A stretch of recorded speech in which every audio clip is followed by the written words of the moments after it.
Ал ендеше бастайық. Бүгін мен сіздерге тікелей эфирге қалай кіру керектігі жөнінде көрсетейін. Ол үшін біздер ең бірінші біздер OBS деген программаны көшіріп алу керекпіз.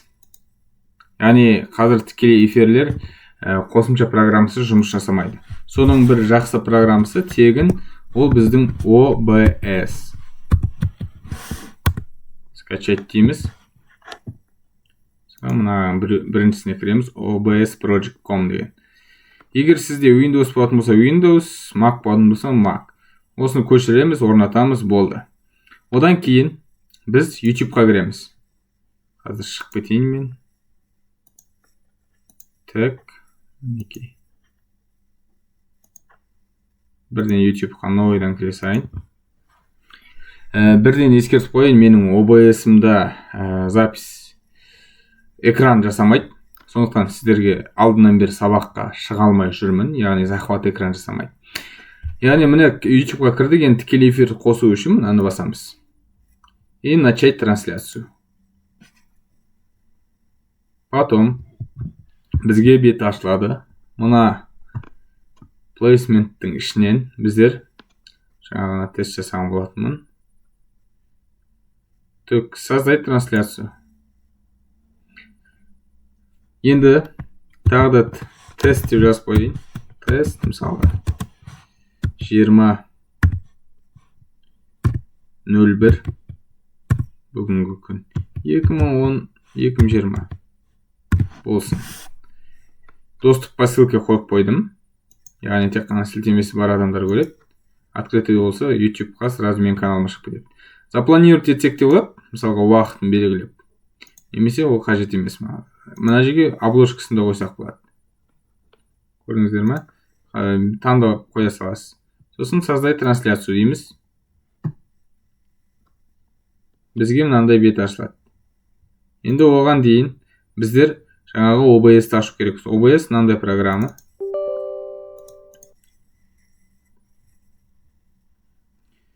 OBS ашылады бізде. Осындай программа OBS ашылады. Бұл OBS-тің бір жақсысы, мысалға, сцена создавать етесіз. Сцена 3 дейік, мысалға. Сосын мына беттен біздер захват видеоны қоя аламыз. Так, кетті. Мынау менің веб-камерам. Веб-камера. Мысалға, мына жерге қойып қойсақ болады. Енді мына жердің артынан біздерге мына экранды, захват экраны дегенді қою керек. Біз негізі менің мына экраным істемеді. Бүткіл қателіктерін жасадым, бірақ істемеді. Так, мына жерге мысалға біздер слайд қоя аламыз. Немесе сурет қоя аламыз. Изображение, мысалға. Обзор деп таңдап алсақ болады. Так. Инженер-маркетолог деп көрейік. YouTube онлайн сабағы, мысалға. Окей. И бұл сурет бетін жауып кетті. Мына суретті мен алып астына қоя аламын. Көрдіңіздер ме? Менің мына жерімде шықты. Және мына суретті мен бет үлкейте аламын да. Так, былай қойсам міне. Болды.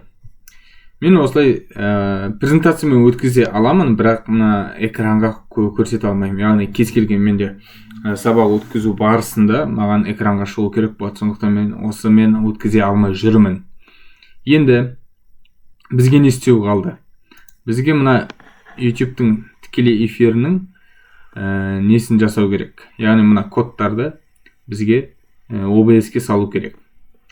Яғни бұл жерден көріп отырғандарымызды название или ключ трансляции дейді. Соны копировать етеміз. Мынауға EEP9 деген. Копировать етеміз. OBS-ке барамыз. Мына жерде настройка тұр. Немесе мына жерде файлда настройкаға барсақ болады. Екеу бір. Немесе S-ті басамыз. Сосын вещание деген бар. Вещание дегенге барған кезде мына жерде backup немесе YouTube primary деген. Бірінші YouTube Gaming деген таңдаймыз. Twitch анау-мынау тұр бәрі. YouTube Gaming. Backup қоя салайық, мысалға. Біреулер backup дейді, біреу primary дейді. Мен жаңағы кілтте EEP деген 9 дегенді қойдым. Сосын применить деймін. Окей. Көрдіңіздер ма? Енді бұл мына жерде шығу керек, бұл бәле. Так. Шығу керек. Оған дейін мен мысалға дайын тұрса, запустить деп мына жерден программадан қосам. Тікелей эфирге. Так, мына жерде жасыл жанып тұр, барлығы жақсы деген сөз. Үшім, зеленый жанып тұр ғой бізге. Так, енді мына жерде мен шығу керекпін. Мына жерде кішкене YouTube пен арасында задержка болады, міндетті түрде. Обновление жасап жіберейінші. Не болар екен?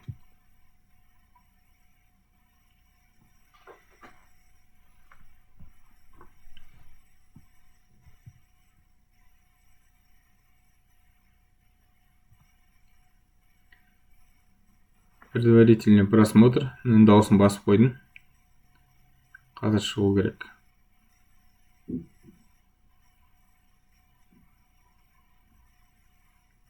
Состояние трансляции отличный деп тұр, бірақ не үшін шықпай тұрғанын фиг знает.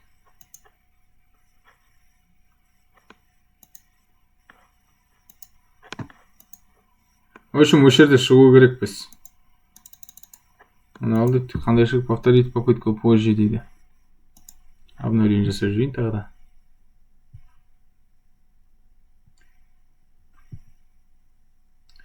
Менен ораз сұрады сабақтың барысында, сабақ басталмайда тұрып тікелей эфирге көрсету. Тікелей эфирге шығу үшін осыдан кейін біздер не істейміз? Міне, что-то шығайын деп тұр. О, міне, шығып тұр. Кішкене задержка бар, я. Мына начать эфирді басамыз. Көрдіңіздер ма? Начать эфир дейміз. Запуск трансляции. Вы в эфире деп. Болды. Мына жерде завершить деген шықты. Енді сол завершить десек, біздер эфир тоқтатылып қалады. Енді осының ссылкасын біздер өзіміздің группамызға жіберу үшін мынаны басамыз. Поделиться деген. Яғни осы видеоның сілтемесі. Копировать етіп аламыз. Мысалы, копировать. Сосын новый вкладканы ашсақ, осы біздің тікелей эфирімізге өтетін болады.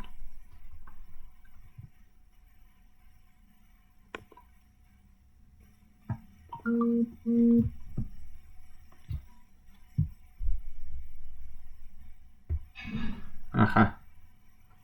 Мінекей.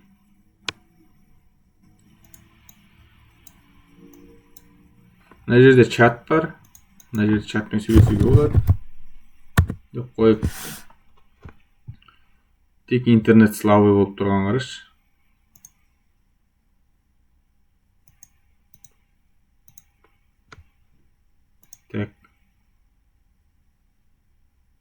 Так, менде мынада звук шамалы, яғни звук дұрыс емес. Сондықтан мен настройкаға кіремде звукты дұрыстаймын. Мына звук көрдіңіздер ме, мына жерден дым звук тұрған жоқ. Сондықтан аудио деймін.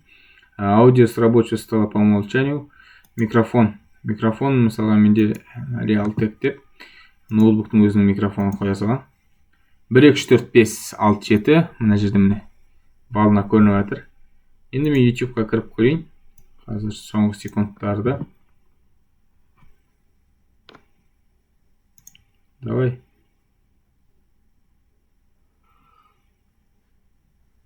Қосылу керек қазір. Ал күтейік. Неше секунд қалып кетір сондай. Ноутбуктың өзінің микрофонын қоя салған. Мінекей. 1, 2, 3, 4, 5, 6, 7. Мына жерде міне. Болды. Біздер дауысымызды дұрыстадық. YouTube-імізді шығардық. Болды. Енді тікелей эфирді тоқтату үшін мына жерге барамыз. Өзіміздің бастаған жерімізге. Завершить дейміз. Завершить. Болды. Содан кейін мына жерден біздер өзіміз білетіндей сценаларды ауыстыра аламыз. Мына жерде біздер слайд-шоу, видео, фото, не бар тағы, экран, захват окна дейді, игры, яғни ойын ойнайтындарға.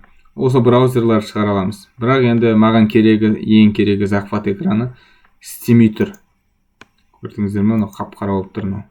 Мына жерде захват экраны алу керек еді. Сол кезде менде сабақ өткізуде оңайлаушы еді. Түсінбедім неге екенін, енді жағдай осы болып тұр. Мына жерден остановить трансляцию дейік. Вещение тоқтады. Енді осымен тікелей эфирге кіріп те үйрендіңіздер. Так, онда мен запись экранын тоқтатайын.